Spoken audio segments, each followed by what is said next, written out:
우리 서로 인사하겠습니다. 샬롬.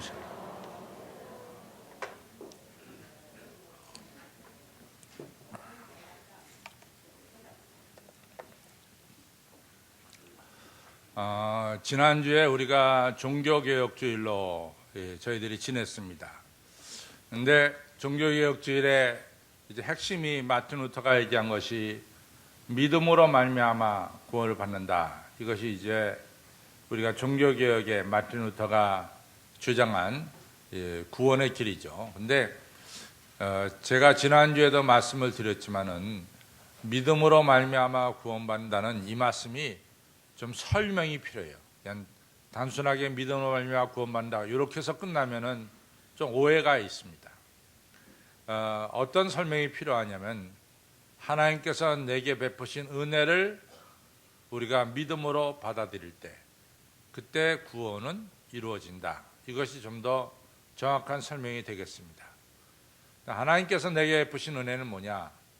바로 우리 예수님께서 하나님의 독생자 예수님을 이 땅에 보내셔서 예수님께서 우리의 모든 죄를 대신 지시고 십자가에 달려 돌아가셨습니다. 이것이 하나님께서 우리에게 베푸신 은혜예요.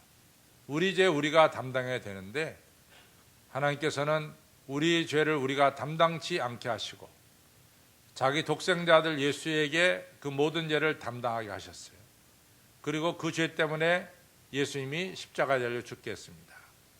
이것이 바로 하나님께서 우리에게 베푸신 은혜입니다. 왜냐하면 우리가 받아야 될 벌을 예수님이 받으셨으니까, 우리에게 벌을 면제시키고 우리에게 사는 길을 열어주셨으니까 이것이 하나님께서 우리에게 베푸신 은혜죠. 이 은혜를 우리가 받아들일 때, 수용할 때 거기에 바로 구원의 역사가 있게 되는 겁니다. 근데 이 하나님께서 베푸신 은혜를 받지 않으면 우리에게는 구원이 없어요. 그러니까 하나님께서 베푸신 은혜를 받아들이는데 구원이 있다 이거죠. 좀 더 쉽게 말씀드리면은 민수기 21장에 보면은 뭐가 나오냐면은 이스라엘 백성들이 민수기 20장에는 이스라엘 백성들이 하도 반발하고 그러니까 모세가 바위에 2번 쳐가지고 모세로 하여금 가나안 땅에 들어가지 못하는 결정적인 이 실수를 범하게 합니다. 그러나서 또 불평과 불만하니까 하나님께서 이스라엘 백성들 사이에 이 불뱀을 풀어놓으셨어요. 그래서 이스라엘 백성들이 불뱀에 물려서 온몸에 독이 퍼져나갑니다. 독 때문에 죽게 됐죠. 근데 모세가 또 중보기도 하잖아요. 하나님, 이 백성들이 광야에서 불뱀 물려 다 죽으면 어떻게 되겠습니까? 이 백성들 용서하여 주시고 이 백성들에게 살 길을 허락하여 주옵소서. 이렇게 기도를 드리죠. 그렇게 해서 하나님께서 모세에게 넌 장대에다가 놋뱀을 하나 매어서 달아라. 그래서 누구든지 지금 독이 퍼져가면서 죽어가는 사람들 누구든지 장대에 달린 놋뱀을 바라보는 자는 그 즉시에서 죽지 않고 살아날 것이다. 독이 더 이상 퍼지지 않고 살아날 것이다. 이런 귀한 은혜의 길을 열어줬습니다. 놋뱀을 바라보는 자는 누구는 바라보고 누구는 바라보지 못하고 그런 구별이 없어요. 누구나가 다 놋뱀은 바라볼 수 있도록 길이 열렸습니다. 문제는 바라보는 자는 사는 것이고 그 하나님의 은혜를 수용하지 못하고 못 바라보는 자는 죽게 되는 거죠. 그래서 바라본 자는 다 살게 됐습니다. 이것이 은혜입니다. 은혜는 여기 있는 우리 모두에게 다 충만하게 임하는데 문제는 그 은혜를 여러분과 제가 수용하느냐 수용하지 못하느냐, 그것은 여러분과 저에게 달려 있습니다. 어느 목사님이 이 은혜를 좀 더 잘 설명하기 위해서 이런 일을 하나 했어요. 목사님이 갑자기 어느 날 설교 시간에 이 주머니에서 10불짜리 하나를 꺼내 보입니다. 우선 성도님들 누구든지 원하시는 분은 내가 20불을 드리겠습니다. 그러니까 교인들이 당황하기 시작했어요. 목사님 왜 갑자기 저러시나? 경건하게 설교하시다가 왜 돈은 들어가고 흔들어 대시나? 뭐 이러면서 생각을 했어요. 그런데 당황해갖고 사람들이 목사님이 내놓은 10불을 받아가려고 들지 않는 거죠. 그런데 어떤 아이 하나가 5살 난 아이 하나가 뭐 돈이면 좋으니까 얘가 이 엄마 옆에 앉았다가 앞을 향해 나갑니다. 목사님 주신 돈을 받으려고. 그랬더니 그 엄마가 그냥 얼른 튀어나와서 앞을 향해 나가는 아이의 목덜미를 콱 잡고 네가 어디라 대고 앞에 나가냐 끌어들였어요. 그러니까 지금 아무도 안 반다가는 거죠. 근데 그 교회는 누구도 말릴 수 없는, 못 말리는 여자 성도 한 명이 있습니다. 이 머틀이라고 하는 여자 성도인데 그 여자는 누구도 말릴 수가 없어요. 근데 그 여자가 그냥 앞으로 탁탁 나가더니 그냥 10불을 받아가지고 갔습니다. 받은 자는 그 여자가 받은 거죠. 목사님이 그 얘기를 하고 나서 묻습니다. 어째서 성도님들은 내가 10불을 주겠다는데 안 받습니까? 그러니까 교인들이 좀 당황했습니다. 목사님 평상시하고는 다르게 이 설교 시간에 10불을 흔들어야 되니까 좀 당황했습니다. 또 어떤 분들은 목사님께 10불 받고 몇백 불을 내놓을 것 같아서 못 받았습니다. 뭐 이렇게 얘기하는 분도 있고, 또 어떤 분은 뭐 제 주머니에 돈이 많은데 굳이 10불이 필요가 없습니다. 이래서 안 받은 분들도 있고, 그래서 안 받았어요. 여러분, 이 10불을 받으면 자기 거예요. 안 받으면 자기 것이 못 되는 거고, 하나님께서 베푸신 은혜도 그렇습니다. 여러분들 은혜를 받으면은 여러분들 은혜의 사람이 되는 것이고, 하나님 베푸신 은혜를 끝내 거절하면 여러분들은 은혜를 받지 못하는 사람이 되는 겁니다. 복잡한 게 없어요. 아주 단순한 겁니다. 저는 성경을 볼 적마다 조금 가슴 아프게 생각하는 게 뭐냐면 베드로와 이 가룟 유다의 문제입니다. 저는 엄격하게 보면요, 베드로의 죄가 가룟 유다의 죄보다 결코 가볍다, 그렇게 생각하지 않습니다. 성경을 자세히 보면요, 베드로가 예수님을 3번 부인하잖아요. 근데 3번째 부인할 때는 베드로가 땅에다 침을 뱉으면서 예수님을 저주했어요. 2번은 단순하게 부인했는데 3번째 부인은 예수님을 저주한 거예요. 예수님을 저주했다는 것은 있을 수가 없는 일이죠. 그리고 가룟 유다는 은 30에 예수님을 판 겁니다. 누구의 죄가 더 크고 누구의 죄가 더 가볍냐? 경중을 가릴 수 없이 두 사람 다 분명하게 엄청난 죄를 저질렀습니다. 근데 그 다음이 문제예요. 그 다음에 베드로는 70번씩 7번 용서해 주시는 하나님의 용서의 은혜를 베드로는 받아들인 거죠. 그러나 가룟 유다는 70번씩 7번 용서해 주시는 예수님의 용서의 은혜를 받지 못한 거예요. 거부한 거죠. 자기가 잘못했다는 것은 알았지만은 자기 스스로 그것을 해결하려고 결국은 나무에다가 목매달아 죽은 겁니다. 그 결과가 너무 달라졌어요. 베드로는 용서의 은혜를 받고 나서 베드로가 어떤 인물이 됐습니까? 의의 병기가 됐어요. 한번 설교하면 하루에 3,000명씩 변화되는 이런 의의 병기. 지금까지도 여러분과 제가 존경하는 믿음의 선배 베드로가 됐습니다. 그러나 가룟 유다는 아시다시피 여러분들 단테가 쓴 신곡에 보면은, 단테가 쓴 신곡에는 지옥에 있는 사람들을 묘사하고 있어요. 그 다음에 이 사람이 지옥 맨 밑바닥에 가보면은 두 사람이 있다 그래요. 두 사람이. 근데 두 사람의 특징은 뭐냐? 두 사람 다 배반자입니다. 배신자를 거기다가 적고 있어요.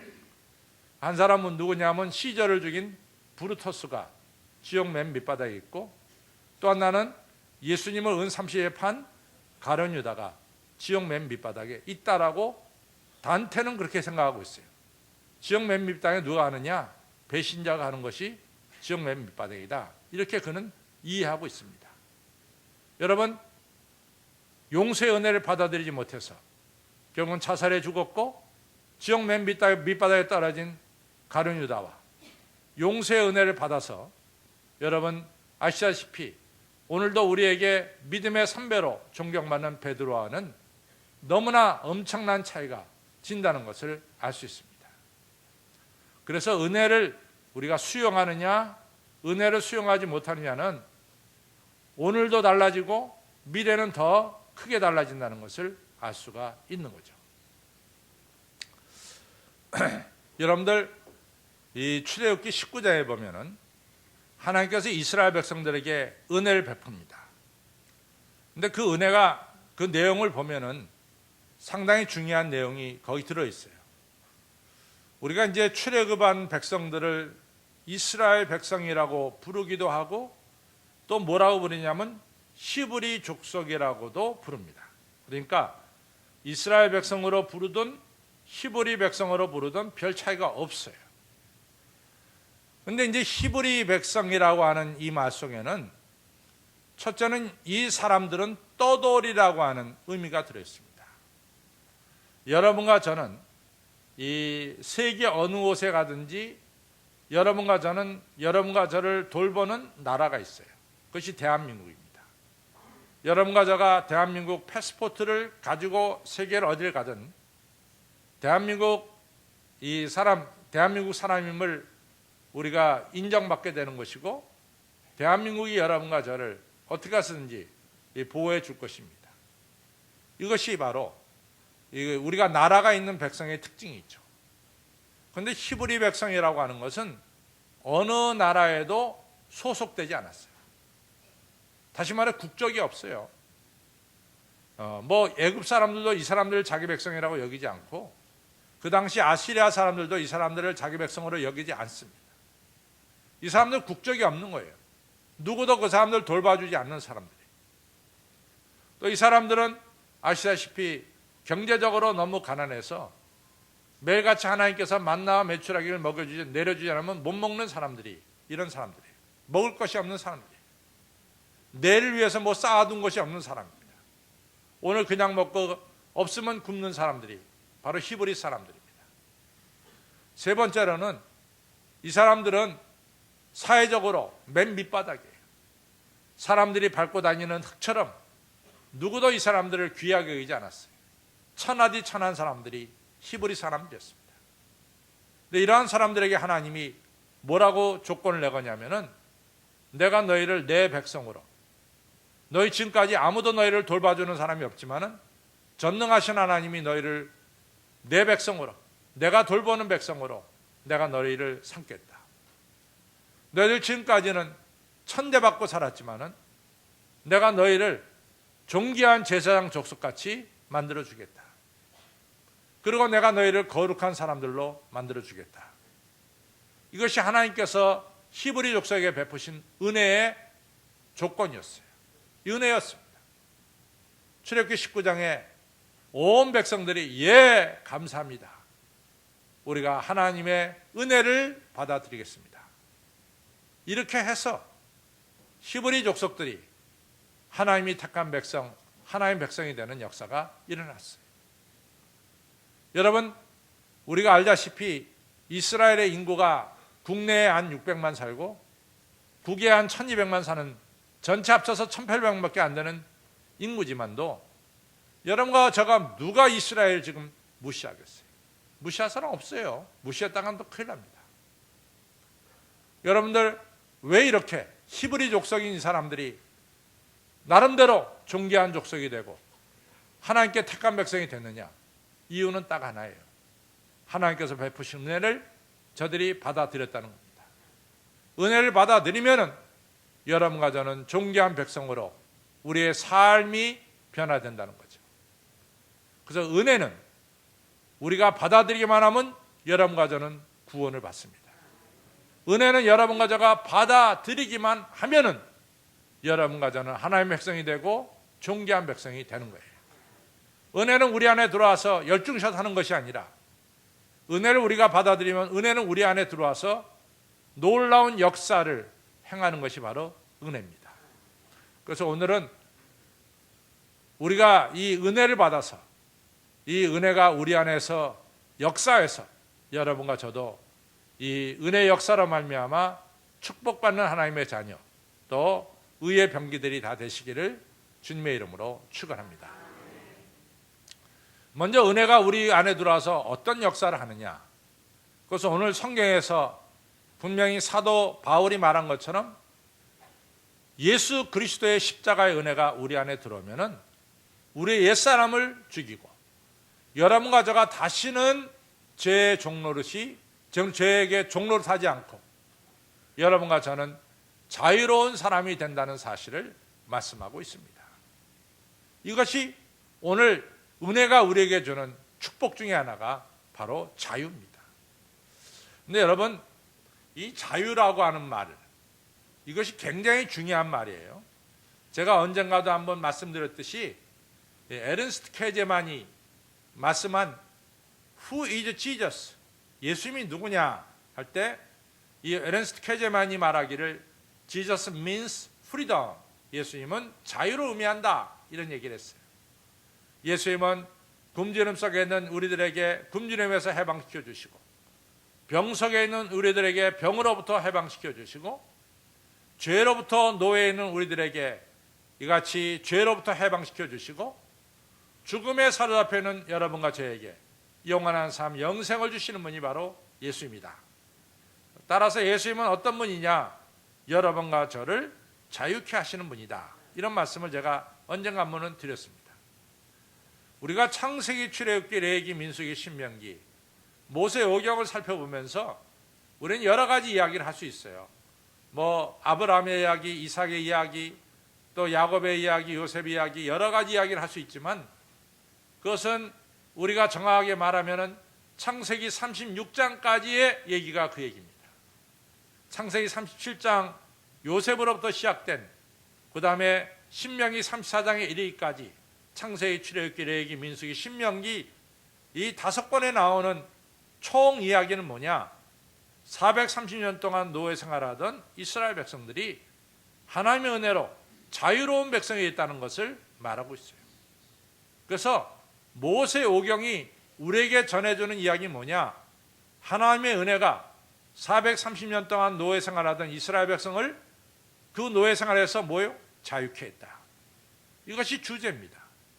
또 자유케 했을 뿐만 아니라 이 광야로 나온 이스라엘 백성들이 하나님과 하나 되는, 하나님과 일치되는 이런 축복을 내려줬다.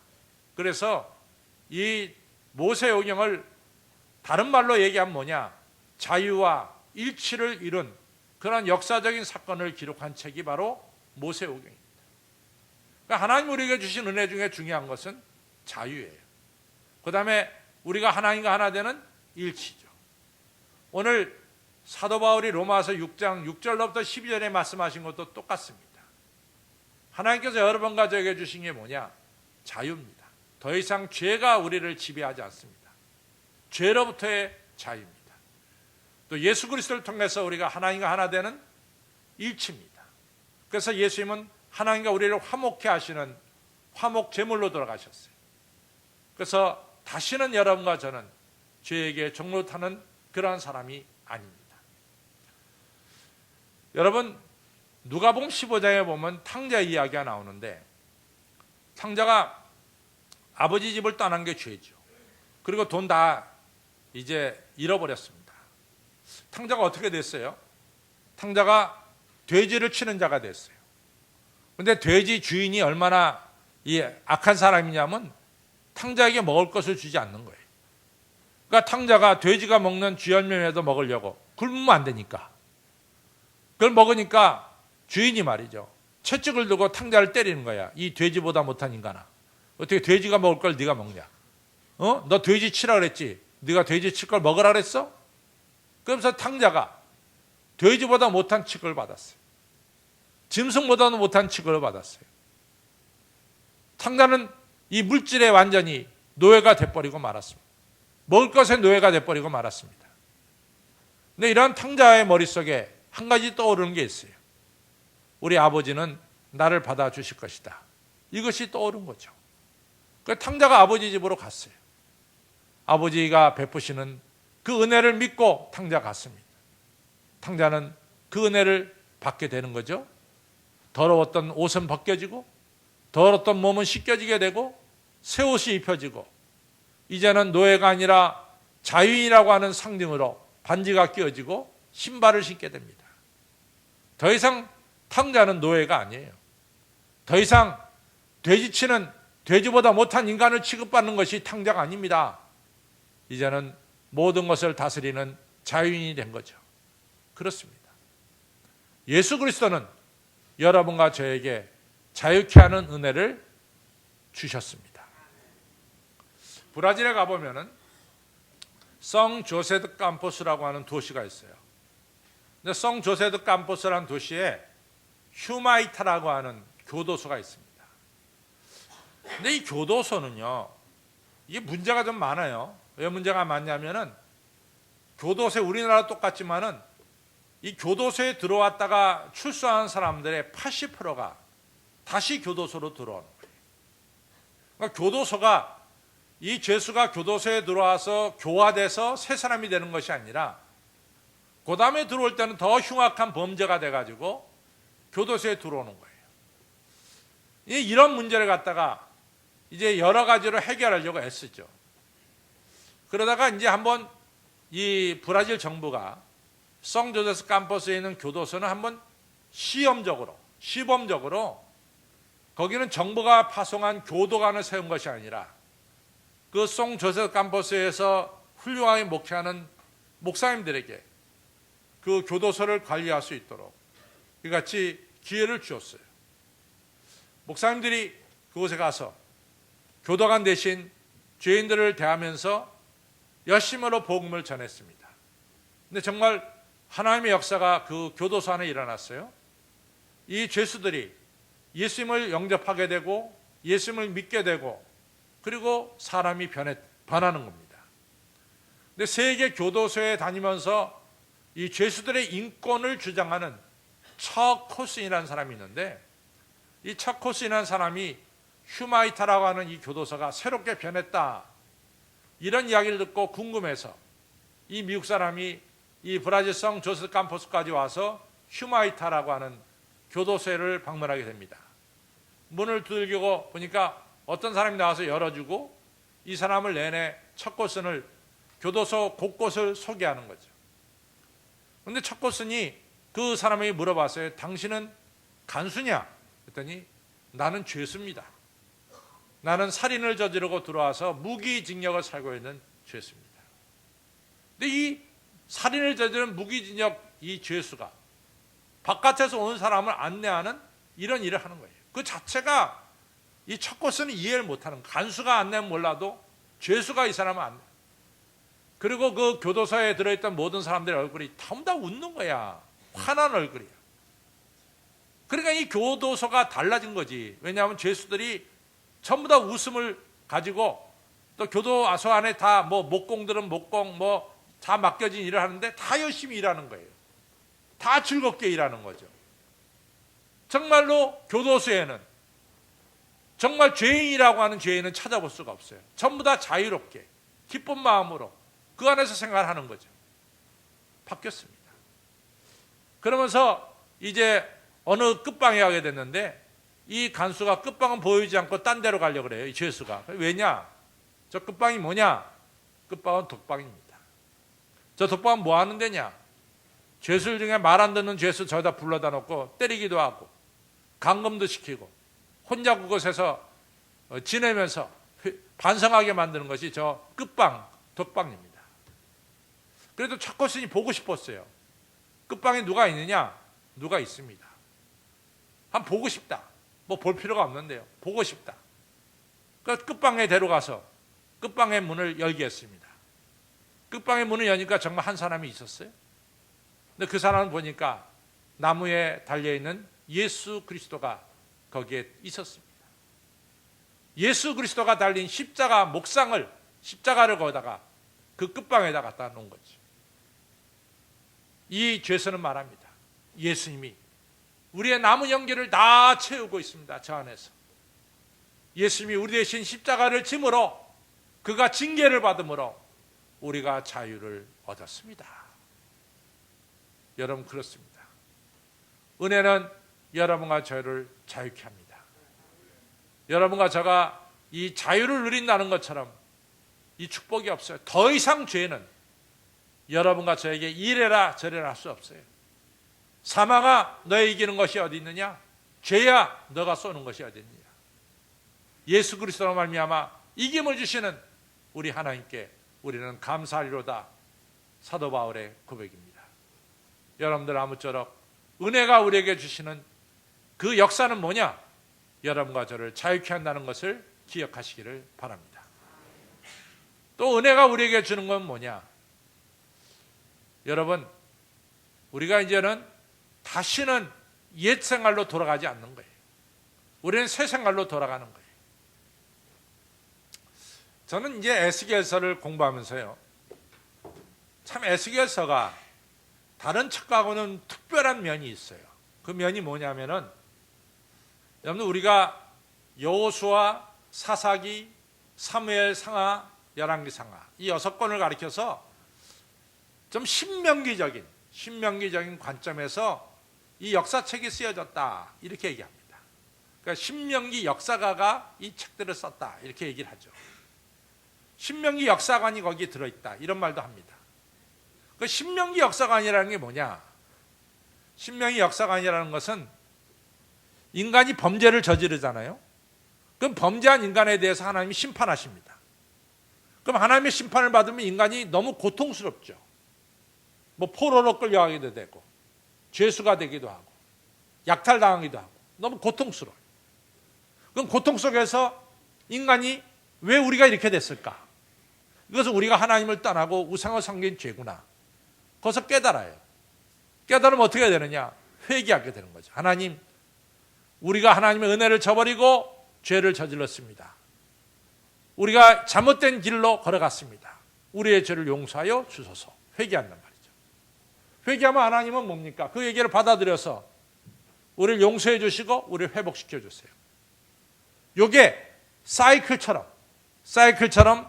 여호수아, 사사기, 사무엘 상하, 열왕기 상하의 사이클처럼 나옵니다. 요 사이클을 가리켜서 뭐라 그러느냐? 신명기 역사관이다 이렇게 얘기합니다. 범죄, 심판, 회개, 회복. 요 4가지. 요게 사이클이에요. 잘 보면 요 사이클이 다 그대로 여호수아, 사사기, 사무엘 상하, 열왕기 상하에 요 사이클이 다 돌아가는 것을 성경을 자세히 보면 정확하게 발견할 수 있어요. 그런데 이제 에스겔서는 뭐냐? 이스라엘 백성들이 우상을 섬겼어요. 범죄했죠. 하나님이 심판하셨어요. 심판이 뭡니까? 이스라엘 백성들이 예루살렘 성이 무너지고 성전이 무너지고 이스라엘 백성들이 바벨론으로 포로로 끌려갔어요. 바벨론 포로로 끌려갔다는 게 하나님의 심판이에요. 그러면 이 사람들이 바벨론 포로 생활하면서 자기들의 죄를 발견해야 될 거 아니에요. 하나님, 우리가 여기 온 것은 하나님을 떠나서 우상을 섬기기 때문에 우리가 여기 왔습니다라고 이제 회개하는 역사가 일어나야 된다고요. 그런데 에스겔서는 뭘 보여주냐면 이스라엘 백성들이 회개하기 전에 지금 심판받고 있을 때 아직도 하나님에 대해서 자기들의 잘못을 깨닫지 못할 때 하나님께서 이들에게 은혜를 베풀어 주시는 거예요. 회개 전에 하나님의 은혜가 먼저 임하는 거죠. 우리가 하나님과 원수되고 하나님에 대해서 알지도 못할 때 하나님의 은혜가 먼저 임하는 거죠. 그래서 은혜를 받고 이 사람들이 은혜를 받고 나서 깨닫습니다. 아, 하나님의 은혜로 이 쓸데없는 자, 죽을 수밖에 없는 자가 하나님의 은혜를 받았구나라는 깨달음이 있는 거예요. 아직도 하나님에 대해서 원망하고 있는 나에게 하나님은 폭포수 같은 은혜를 베풀어 주시는구나. 은혜를 먼저 깨닫는 거지. 은혜를 깨닫기 시작합니다. 이 사람들이 이 벌레만도 못한 나에게 은혜를 베풀어 주신 하나님의 은혜를 깨닫고 나서 그 다음에 변화되는 거예요. 회개하고 나서 회복되는 것이 아니라 회개하기 전에 은혜 받고 그 다음에 회개하고 회복되는 거죠. 그러면서 이분들이 이 에스겔서를 보면은 이분들이 깨닫는 게 뭐냐? 은혜를 받고 보니까 자기들이 우상 섬긴 것이 너무 잘못됐어요. 그래서 우상을 완전히 버리게 됩니다. 그 재밌는 사실은 뭐냐면은 이스라엘 백성들이 바벨론 포로로 끌려가기 전에는 맨날 예언자들에게 책망받는 게 뭐냐? 너희 왜 하나님을 떠나서 우상을 섬기느냐 했어요. 근데 바벨론 포로로 갔다가 돌아온 뒤에는 다시는 우상 얘기가 나오잖아요. 저들이 다시는 옛 생활, 우상을 섬기는 생활로 돌아가지 않았다는 얘기예요. 은혜 받고 나서 이 옛 생활을 완전히 버렸다는 거예요. 그렇습니다. 은혜는 여러분과 저로 하여금 다시는 옛 죄를 다시 저지르지 않게 한다는 겁니다. 이것이 은혜의 역사래요. 미국 목사님 한 분이요, 목사님이 되기 전에 신학교 다닐 때 이 사람은 뭐가 장기냐면은 집에만 돌아오면은 양말을 자기 마음대로 던지는 게 장기요. 그리고 옷을 딱 벗어가지고 자기 생각나는 대로 던져놓는 거예요. 그러니까 이 사람 방에만 가면은 아마 제일 정리가 안 된 방, 그 1등 하라면 이 사람이 1등 할 정도로 방을 어지러 놓는 겁니다. 그 어머니가 가만히 있겠어요. 야, 너 제발 좀 양말 벗어서 한 곳에 놓고 옷 좀 좀 걸어놔라. 야, 옷걸이 왜 있냐? 옷장 왜 있냐? 좀 걸어놔라. 그랬더니 이 친구 하는 말이, 어머니 아무것도 안 하면요 어머니 병나요. 그러니까 제가 어머니 일거리를 주는데 왜 그러십니까? 말은 잘해요. 그런 애들이 얼마나 말은 잘하는지 몰라. 그러니까 어머니가 어이가 없어갖고, 야 이놈아, 그래도 방은 정리해야 된다. 정리하긴 뭘 정리해. 그대로 놓으면 또 어머니가 쫙 정리해 놓으면은 또 돌아오면 또 쫙 어질러 놓고, 아주 이게 취미예요. 근데 신학대학을 졸업하고 목사가 돼가지고 결혼했는데, 하필이면 결혼한 아내가 세상에서 깔끔하기로 아주 1, 2등 가는 아내와 결혼했어요. 남편이 들어와서 양발 던지지 싸움 나는 거예요. 그 다음부터. 당신은 나이가 30 이상 먹어가지고 양발도 안 나 이렇게 제대로 못 두고 맨날 침대 밑에다 집어넣냐고. 누가 침대 밑에 들어가서 당신 양발 꺼내냐고 말이지. 양발을 벗으면 제자리에 갖다 놔야지 왜 그 던지냐고 말이지. 옷 쫙쫙, 옷 왜 그러냐. 정리, 맨날 이 정리 때문에 부부끼리 싸움 나는 거예요. 그러니까 이 목사님이, 이게 어머니는 다 받아주지만 이 아내는 안 받아주니까, 그리고 싸움하자고 드니까 가정의 평화를 위해서 지기로 마음먹었어요. 그 다음부터 이제는 싸움하기 싫으니까 양말 정리하고, 갔다 오면 옷 정리하고, 정말 죽기보다 싫지만 할 수 없이 그렇게 하면서 삽니다. 그리고 5년을 이제 사는데 어느 날 아내가 그래요. 나 친정에 한 일주일 다녀와야 되겠다고. 그래서 잘 다녀오라고. 속으로, 야, 이제는 내가 자유를 얻었다. 내 마음대로 일주일 동안 내 방식대로 방을 쓰겠다. 이렇게 아주 속에 쾌재를 부르고 아내를 친정으로 보냈어요. 집에 와서 양말을 딱 벗어갖고 던지려고 보니까 이게 뭔가 지저분해지는 거야. 잘 정돈된 방이. 또 양복을 벗어갖고 이리저리 침대에다 던지려고 했더니 그것도 좀 뭔가 잘 정돈된 방이 어지러워지는 거예요. 이 사람이 바뀌었어요. 이젠 어지러운 게 싫은 거야. 5년 동안 깔끔한 아내와 살면서 깔끔한 게 좋다는 걸 알게 된 거라고. 더 이상 양발을 갖다 던지는 게 싫은 거예요. 그거예요. 은혜는 여러분과 저를 새롭게 만들어주시는 거예요. 그것이 은혜의 역사입니다. 뿐만 아니라 은혜는 여러분과 저를 불의의 병기로 쓰지 않고 의의 병기로 쓰게 만들어요. 은혜 받은 베드로는 더 이상 예수님을 배반하는 것이 아니라 예수님을 위해서 십자가에 거꾸로 매달릴 정도로 예수님께 충성하는 의의 병기가 되고, 은혜 받은 사도 바울은 더 이상 스데반을 죽이는데 가표를 던지는 것이 아니라 수많은 사람들을 자유케 하는 이러한 도구가 되기 시작하는 거죠. 은혜는 우리를 변화시키는 거예요. 은혜 받은 야곱은 형을 볼 때 형을 원수처럼 보이는 것이 아니라, 은혜 받은 야곱은 형을 볼 때 형이 하나님처럼 보이게 되는 거죠. 은혜는 우리를 새롭게 변화시켜 주는 거죠. 성도 여러분, 우리는 은혜를 받아야 됩니다. 일부 예배 때요, 우리 수험생들이 와서 다 무릎을 꿇고 기도했어요. 저는 그 수험생들의 기도하면서 저는 여러 가지 생각이 일어났어요. 그 옛날에 예수님 앞에 어린아이를 데리고 어느 아줌마가 자기 아들을 데리고 왔어요. 난지 얼마 안 된 아들인데 막 울어 제끼니까 제자들이 시끄럽다. 조용히 말씀 듣는데 왜 아기를 데리고 와서 이 장소를 시끄럽게 하느냐. 아기 엄마가 아기 데려온 걸 막았어요.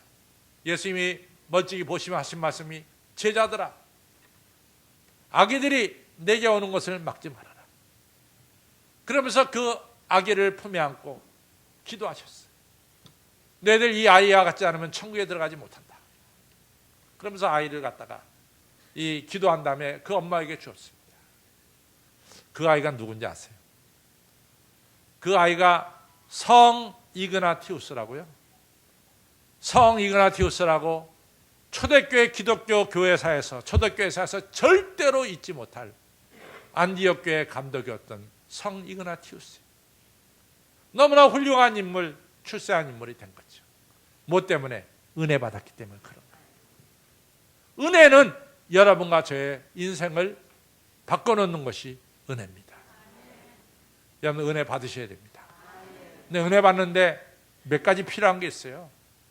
좀 야곱과 같은 마음이 있어야 돼. 야곱이 창세기 32장에 악자까지 붙잡잖아. 하나님의 사자요, 나는 은혜를 받아야 됩니다. 나한테 은혜 주시지 않고는 갈 생각을 마세요. 갈 생각. 끝까지 야곱은 하나님의 사자를 붙잡고 은혜를 달라고 매어 달렸어요. 그래서 야곱이 복의 근원이 된 거예요. 여러분과 저에게도 그렇게 은혜 받고자 하는 간절함이 우리에게 있어야 될 줄로 믿습니다. 예수님의 어머니가 누가복음 2장에 하인들에게 말해요. 당신들 예수님이 무슨 말씀하든지 그대로 순종해라. 그대로 순종해라. 예수님이 비낭아리에 물을 갖다 넣어라. 비낭아리에 이 하인들이 물 갖다가 연회장에 떠줘라. 물이 포도주가 되는, 최상급 포도주가 되는 기적의 역사가 일어난 거예요. 은혜를 받고자 하는 사모함, 말씀에 순종하는 이 저희들의 삶, 이것이 뭡니까? 우리가 은혜 받게 되고 우리의 삶 속에 기적이 일어나게 될 줄로 믿습니다. 기도하겠습니다. 아버지 하나님이여, 우리가 은혜가 아니면 살아갈 수가 없습니다. 하나님 아버지, 저희들에게 은혜를 베풀어 주시옵소서. 아버지 하나님, 아직도 저희들이 여러 가지로 매여서 살고 있습니까? 주님의 은혜를 받아들임으로 우리를 매이는 데서 우리가 자유케 되는 역사가 우리에게 있게 하여 주시옵소서.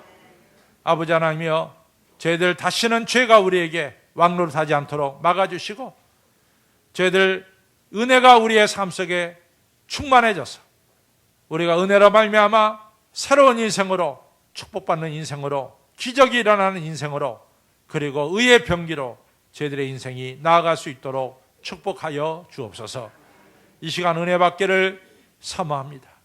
야곱 같은 사모하는 마음을 주셔서 주여, 이 성전 오늘 떠나기 전에 제가 은혜 받아야 되겠습니다라는 간절함이 저희 성도들에게 꼭 있도록 축복해 주시고, 말씀에 순종해서 물이 포도주가 되는 기적의 역사가 오늘 이 예배 가운데 있게 하여 주시옵소서.